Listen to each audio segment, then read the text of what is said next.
विद्यार्थी मित्रांनो, नमस्कार. मी अतुल नेमदेवकर, स्थापत्य इन्स्टिट्यूट ऑफ कन्स्ट्रक्शन ट्रेनिंग.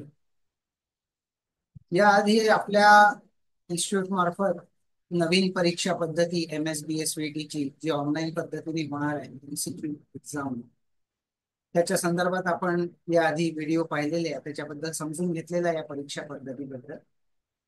आणि विद्यार्थ्यांना याचा सराव व्हावा म्हणून मंडळांनी बोर्डांनी सुद्धा आता नुकत्याच काही डेमो एक्झाम, डेमो टेस्ट आपल्याला मोबाईल ॲपवर डाउनलोड करून त्या घेतलेल्या आहेत.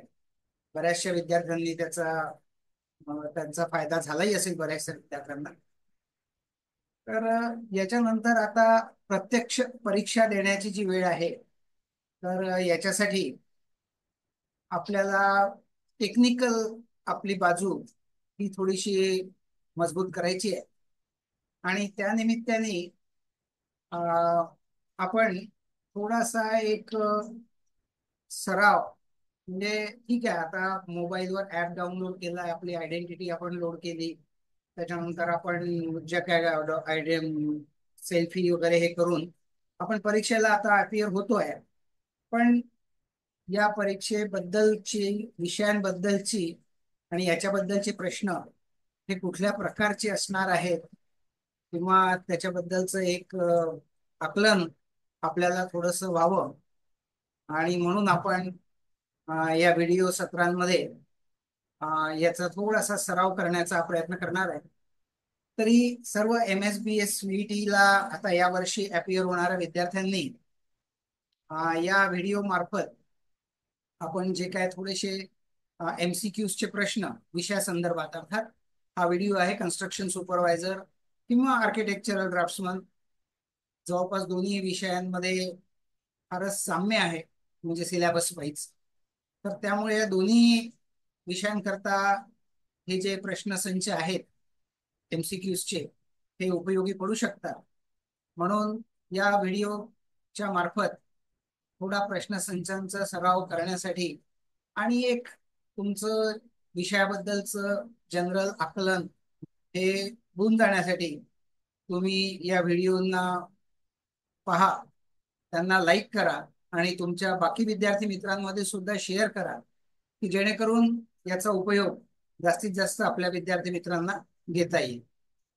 तर सर्वसाधारण एक नवीन आता MSBSVTचा जो विद्यार्थी आहे, तो एक नवीन, म्हणजे त्याला टेक्निकल बॅकग्राऊंड नाही आहे, अशा विद्यार्थ्यांच्या साठी हे MCQ प्रश्न राहणार आहेत. हे दोन्ही माध्यमातून प्रश्न आपल्याला मिळतात, म्हणजे परीक्षा देताना इंग्लिश आणि मराठी. तर ज्या विद्यार्थ्यांना थोडा बहुत इंग्लिशचा सराव आहे किंवा ज्यांना ते शब्द माहिती आहेत किंवा ज्यांना इंग्लिशवर सोपं जातं, त्यांनी इंग्लिशचा वापर करू शकतात. पण आतापर्यंतच्या काही याच्यावरून फीडबॅक वरून हे लक्षात आलं आहे की मुलांना मराठी भाषेवर सुद्धा प्रश्न आणि हे हवे आहे. म्हणून आम्ही या दोन्ही भाषांचा उपयोग करून हे प्रश्नसंच तयार केलेले आहे. आणि या बाबतीत तुम्हाला याचं थोडंसं मार्गदर्शन होत राहावं, असे कमीत कमी एक 800-1000 प्रश्न अशा मालिकांच्या द्वारे आपण हे घेणार आहे. तर तुम्ही याच्यामध्ये जॉईन होत राहिले, याच्यावर लाईक करून तुम्ही जर हे शेअर करत राहिले किंवा सबस्क्राईब करत राहिलं आपल्या युट्यूबला, तर तुम्हाला असे बऱ्याचपैकी प्रश्न समोर येतील, तुम्हाला सॉल्व्ह करायला मिळतील. अर्थात याच्यात आपण उत्तरांसहित हे प्रश्न बघतोय, की जेणेकरून तुम्हाला विषय सुद्धा इनडायरेक्टली समजून येईल आणि किंवा त्याच्याबद्दलची माहिती सुद्धा इनडायरेक्टली होत राहील. तर असे प्रश्नसंच मराठीमध्ये आपण सध्या बघतोय. अशाच पद्धतीचे प्रश्न आपले इंग्लिशमध्ये सुद्धा तयार आहेत. काही वेळेला इंग्लिशमध्ये आणि काही वेळेला मराठीमध्ये, अशा दोन्ही फॉर्म मध्ये आपण हे बघत जाऊ. तरी आता सुरुवात करायची म्हटलं तर कसं होतं, हे ट्रान्सलेशन करताना थोडीशी एक शाब्दिक किंवा भाषेची अडचण येते. तरी पण काही ठिकाणी मी तुम्हाला प्रत्यक्ष काय अर्थ होतो निघतो तो सांगू शकतो. पण प्रत्येक वेळेला त्याचं अगदी काटेकोर भाषेचं मापन करणं हे थोडंसं शक्य होत नाही. तरी आता जसं इथे सिमेंट मॉर्टर वापरले जात नाही, ऍक्च्युली हा इंग्लिशमध्ये शब्द म्हणजे प्रश्न असा आहे की कोणत्या कामामध्ये सिमेंट मॉर्टरचा वापर केला जात नाही.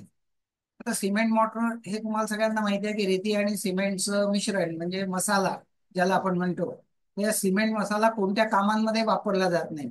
एक विटांचं काम, प्लास्टर, टाईल फिक्सिंग आणि शटरिंग. उत्तर सोपं आहे. शटरिंगचं काम म्हणजे जे लाकडाचं आपण किंवा स्टीलचं कॉन्क्रीट बनवण्याकरता जे आपण सहाय्य हे वापरतो, साधन वापरतो आरसीसी करता. कॉलम असेल तर कॉलमच्या बाहेरचं सेंटरिंग, किंवा स्लॅब असेल तर स्लॅबचा बॉटम प्लायवूडचा किंवा स्टील प्लेटचा, त्याला आपण शटरिंग म्हणतो. तर अर्थात या शटरिंगच्या कामामध्ये सिमेंट मॉर्टरचा वापर केला जात नाही, म्हणून right answer is shuttering number 4. कोणते कॉन्क्रीट प्रमाण सर्वोच्च दर्जाचे कॉन्क्रीट असेल? कॉन्क्रीटचे प्रमाण म्हणजे प्रपोर्शन किंवा रेशो. सर्वोच्च दर्जाचे म्हणजे हाय ग्रेड, सगळ्यात हायएस्ट ग्रेड कॉन्क्रीटची कोणती असेल याच्यात प्रपोर्शन दिलेले आहे. 1:5:10, 1:4:8, 1:3:6, 1:2:4. आता जरी इथे आकडा 1:2:4चा हा लहान आकडा दिसत असला तरी सगळ्यात लहान आकडा म्हणजे कॉन्क्रीटची सगळ्यात जास्त ग्रेड. कारण पहिला आकडा हा सिमेंट दाखवतो, दुसरा आकडा हा फाईन ऍग्रीगेट दाखवतो म्हणजे रेतीचा, आणि तिसरा आकडा जो आहे तो गिट्टीचा म्हणजे कोर्स ऍग्रीगेटचा दाखवतो. तर याच्यामध्ये 1 प्रमाण सिमेंटचं असताना 10 प्रमाणात गिट्टी आहे. याच्यात 1 प्रमाणात सिमेंट असताना 8 प्रमाण गिट्टीचं आहे. याच्यात 6 प्रमाण गिट्टीचं आहे आणि याच्यात 1 प्रमाण असताना 4 प्रमाणात गिट्टी आहे. म्हणजे या गिट्टीच्या प्रमाणात सिमेंट सगळ्यात जास्त या प्रपोर्शन मध्ये आहे. या प्रपोर्शन मध्ये सिमेंटचं प्रमाण याच्या हिशोबाने सगळ्यात जास्त आहे. म्हणजे एका सिमेंटच्या प्रमाणात 4च प्रमाण गिट्टी ऍड केलेली आहे. त्याच्यामुळे हे सगळ्यात जास्त हेवी स्ट्रेंथचं कॉन्क्रीट तयार होईल. तर अशा पद्धतीने या आकड्यांवर न जाता 10चं सगळ्यात जास्त नाही राहणार, पण 4चं सगळ्यात जास्त स्ट्रेंथ राहील. त्याच्यानंतर प्रश्न आहे, फिक्सिंग करण्यापूर्वी आतून शटरिंगवर कोणते मटेरियल लावले जाते? सर्वसाधारण जनरल नॉलेज किंवा कॉमन सेन्सचा सुद्धा प्रश्न असू शकतो. शटरिंग लावताना त्याच्या आधी त्याच्यावर काय लावलं जातं की जेणेकरून ते शटरिंग काढताना सोपं जावं, म्हणजे ते कॉन्क्रीटला चिकटून राहू नये. कॉन्क्रीटला पासून ते इझिली वेगळं होऊ शकतं. अशासाठी आपण काय लावणार आहे त्याला? ऑप्शन आहेत पाणी, तेल, सिमेंट स्लरी, लाल ऑक्साईड. ऑफकोर्स तेल, ऑइल, शटरिंग ऑइल असतं. शटरिंग ऑइल अप्लाय केलं जातं की जेणेकरून डी शटरिंग हे इझिली व्हावं आणि ते त्याच्यावर स्क्रॅचेस वगैरे न येता किंवा न तुटता ते कॉन्क्रीट पासून वेगळं हो. अशा पद्धतीचे हे थोडेसे तयार केलेले संयुक्तिक प्रश्न आहेत की ज्याचं उत्तर हे एकुलतं एकच असू शकतं. आतापर्यंत काही एमसीक्यूज बघण्यात आलेले आहेत तर ज्याच्यामध्ये फार वेग क्वेश्चन्स असतात, म्हणजे उत्तराला अगदी ठामपणे म्हणता येत नाही की हेच उत्तर याचं राहील म्हणून, किंवा प्रश्न सुद्धा चुकीच्या असं असं असू शकतो की ज्याच्यामुळे विद्यार्थ्यांना कन्फ्युजनही होऊ शकतं. आणि पण आपण प्रयत्न करतोय की याच्यातनं तुमचा एक अभ्यास सुद्धा घडावा. म्हणजे हे एमसीक्यू उत्तर दिलेले आहेत, तुम्ही हे जर वाचत राहिले आणि याचे उत्तर माहिती करून घेतले तर एक इनडायरेक्टली तुमचा एक प्रकारचा अभ्यास सुद्धा तयार होईल. त्याच्यानंतर प्रश्न आहे, 1 मीटर खोलीच्या 3000 लिटर क्षमतेच्या भूमिगत टाकीसाठी आकार असा असावा. म्हणजे कॅपॅसिटी आहे, भूमिगत टाकी म्हणजे अंडरग्राउंड टँक. 3000 लिटर क्षमता म्हणजे कॅपॅसिटी 3000 लिटर आहे अंडरग्राउंड टँकची. त्याची डेप्थ 1 मीटर खोली आहे. 1 मीटर खोली करता आकार किती असावा? आता जनरली व्हॉल्यूम आपल्याला माहिती आहे की व्हॉल्यूम काढला जातो या केसमध्ये, म्हणजे लांबी गुणिला रुंदी गुणिला उंची. हे आलं पाहिजे आपलं 3 मीटर क्यूब.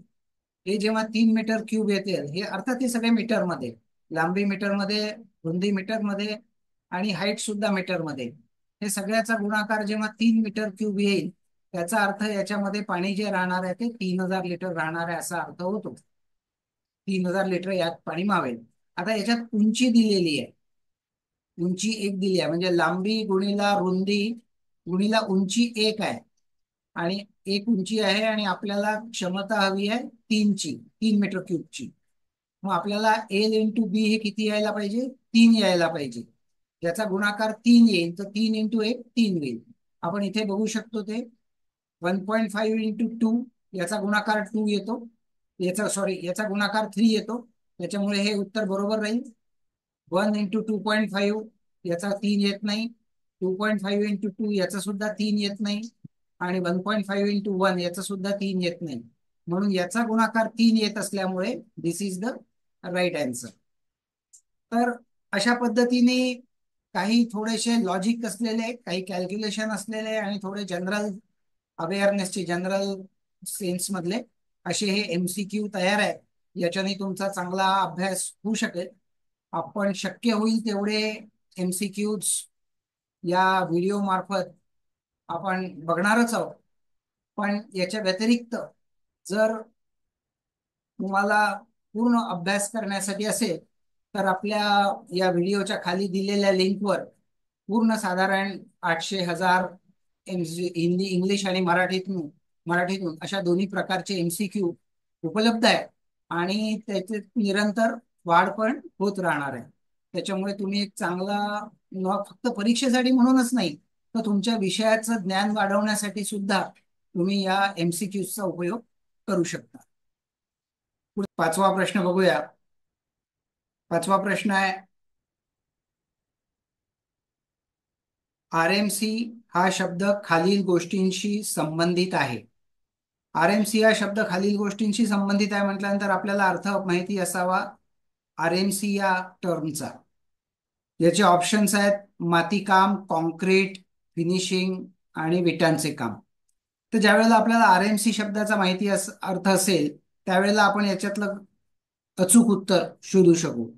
RMCचा अर्थ आहे ready mix concrete. Ready mix concrete म्हणजे जे कॉन्क्रीट बॅचिंग प्लांटमध्ये तयार होतं आणि साईटवर डिलिव्हरी दिली जाते.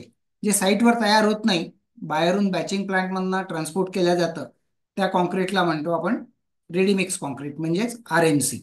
मोठ्या प्रकारच्या ज्या स्लॅब असतात किंवा हेवी कॉन्क्रीट असतं जिथे साईटवर करण्याची सोय नसते ते आपण RMC मागवतो, म्हणजे रेडी मिक्स कॉन्क्रीट मागवतो. तर जेव्हा आपल्याला अर्थ याचा माहिती आहे की रेडी मिक्स कॉन्क्रीट, त्यावेळेला आपण याच्यातनं सहज साधू शकतो की हे माती कामाशी नक्कीच संबंधित नाही. कॉन्क्रीट शब्द आहे त्याच्यामुळे हे कॉन्क्रीटशी संदर्भित असू शकतं. फिनिशिंग कामाचा सुद्धा संदर्भ संबंधित नाही आहे RMC. आणि विटांच्या कामासाठी सुद्धा हे संबंधित नाही आहे. म्हणजे RMC ही गोष्ट कॉन्क्रीट या शब्दाशी किंवा या अर्थाशी संबंधित आहे. म्हणून concrete is the right answer. अशा पद्धतीने आपण RMCचा अर्थ माहिती असला तर हे अचूक उत्तर देऊ शकतो. त्याच्यानंतर विटांच्या मोजमापाचे एकक आहे. विटांच्या, इथे थोडंसं कन्फ्युजन होऊ शकतं. विटांच्या मोजमापाचे ज्या वेळेला म्हटलं जातं त्यावेळेला डोक्यामध्ये येतं ब्रिकवर्क. बहुतेक 4.5 इंचाचं ब्रिकवर्क किंवा 9 इंचाचं ब्रिकवर्क. आणि बहुतेक लोकांना हे माहिती असतं की 4.5 इंचाचं ब्रिकवर्क हे स्क्वेअर मीटरमध्ये किंवा स्क्वेअर फूटमध्ये मोजतात आणि 9 इंचाचं ब्रिकवर्क हे क्युबिक मीटरमध्ये मोजल्या जातात. त्याच्यामुळे इथे उत्तर घाईने चौरस मीटर किंवा क्युबिक मीटर अशा पद्धतीचं उत्तर दिले जाण्याचे चान्सेस आहेत. पण विटांच्या मोजमापाचं एकक काय आहे? इथे थोडेसे ऑप्शन्स मध्ये गडबड झालेली आहे. इंग्लिश मधले याचे ऑप्शन्स आहेत रनिंग मीटर, RMT. RMTचं याच्यात कन्व्हर्शन रेल्वे झालेलं दिसत आहे. चौरस मीटर हे आहे क्युबिक मीटर. आणि याच्यात नग, नाही असा शब्द नाही आहे, हा शब्द आहे नग. नग म्हणजे नंबर्स, युनिट्स. इंग्लिशमध्ये हा नंबर्स या अर्थाने आहे. तर याच्यामध्ये विटांचं मोजमाप जी होते ती नग मध्ये होते, नंबर्स मध्ये होते. म्हणून नग इज द हे बरोबर उत्तर आहे. अचूक उत्तर हे आहे. त्याच्यानंतर वाळूने भरलेल्या ट्रकचा आकार 115, 15 फूट, 15वर एक डॅश आहे आणि 0 इंच आहे. 15 फूट बाय 8 फूट बाय 4 फूट आहे. तर वाळूचे प्रमाण काय? प्रमाण म्हणजे व्हॉल्यूम किंवा त्याचा आकारमान. तर आपल्याला ज्या वेळेला व्हॉल्यूम काढायचा असतो त्यावेळेला आपण माहिती आपल्याला आता आपण कॅपॅसिटीमध्ये बघितलं की length into breadth into depth, म्हणजे तिन्हीचा गुणाकार केल्यानंतर आपल्याला व्हॉल्यूम मिळतो. तर प्रमाण म्हणजे ऍक्च्युली प्रमाणपेक्षा इथे शब्द पाहिजे आकारमान.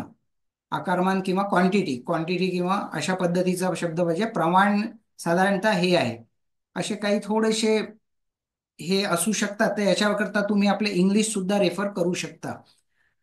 तर अशा पद्धतीचं जर आकारमान काढायचं असलं तर 15 × 8 × 4, म्हणजे 15 × 8 हे 120 आणि 4 120 बार 480, याचं उत्तर येईल 480 घनफूट. तर 450, 480 घनफूट हे बरोबर उत्तर आहे, कारण या तिघांचा गुणाकार हा 480 येतो. तर अशा पद्धतीने हा 6वा प्रश्न आकारमान काढण्याचा आहे. 7वा प्रश्न, लाल विटांची पाणी शोषण क्षमता पेक्षा जास्त नसावी.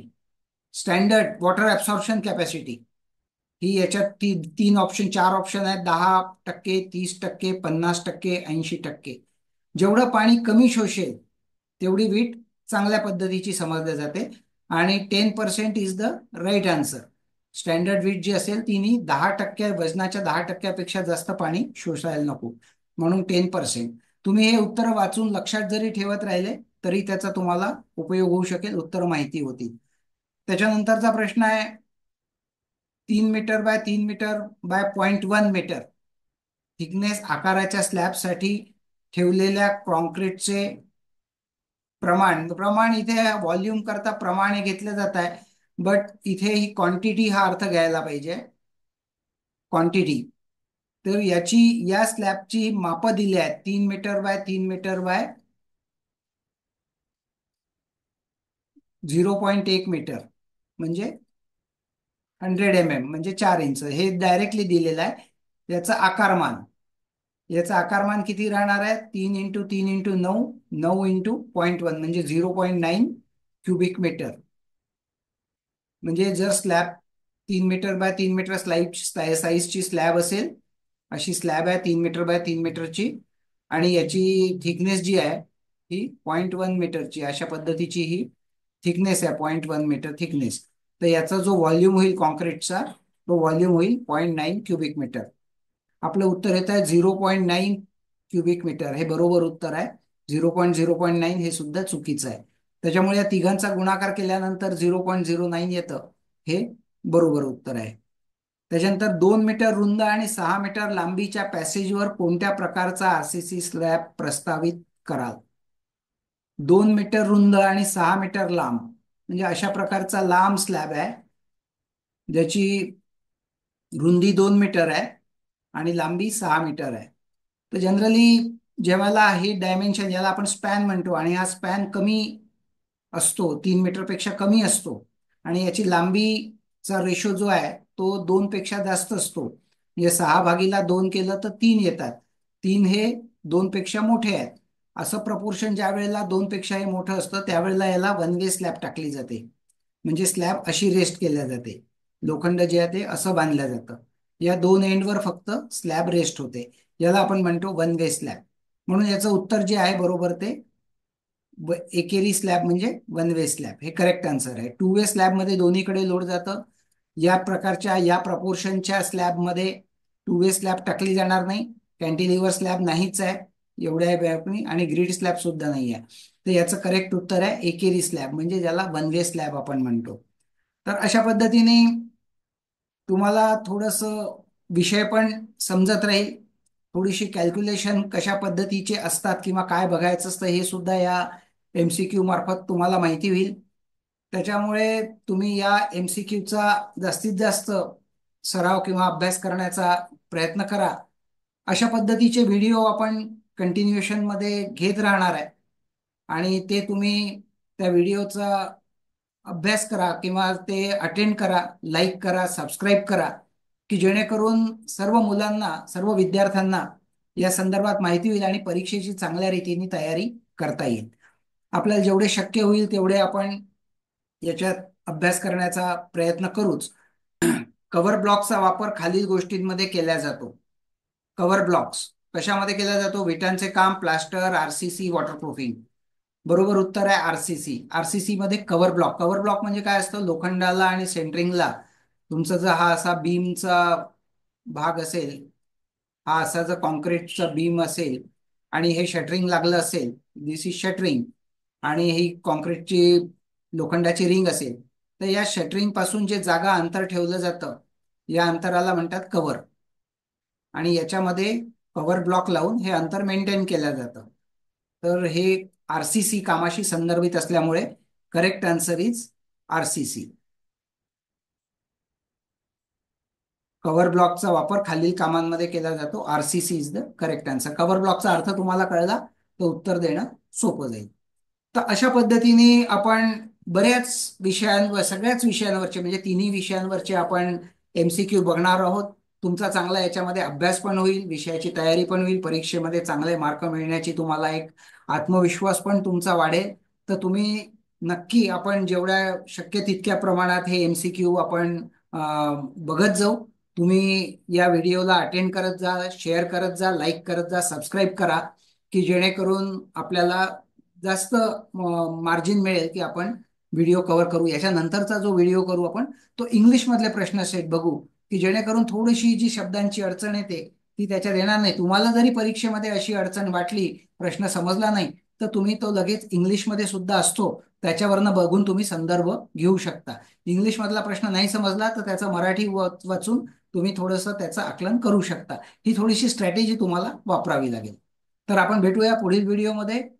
नक्कीच याला तुम्ही अभ्यासाच्या तयारीत राहा. आणि जर समजा तुम्हाला संपूर्ण संच आणि हे जर उपलब्ध करायचं असेल तर आपण एक प्रोमो कोड जाहीर करतो याच्याबरोबर. तर याच्यामध्ये निश्चित चांगला डिस्काउंट मिळणार आहे तुम्हाला आणि तुम्ही त्याचा पण वापर करू शकता अभ्यासासाठी. धन्यवाद.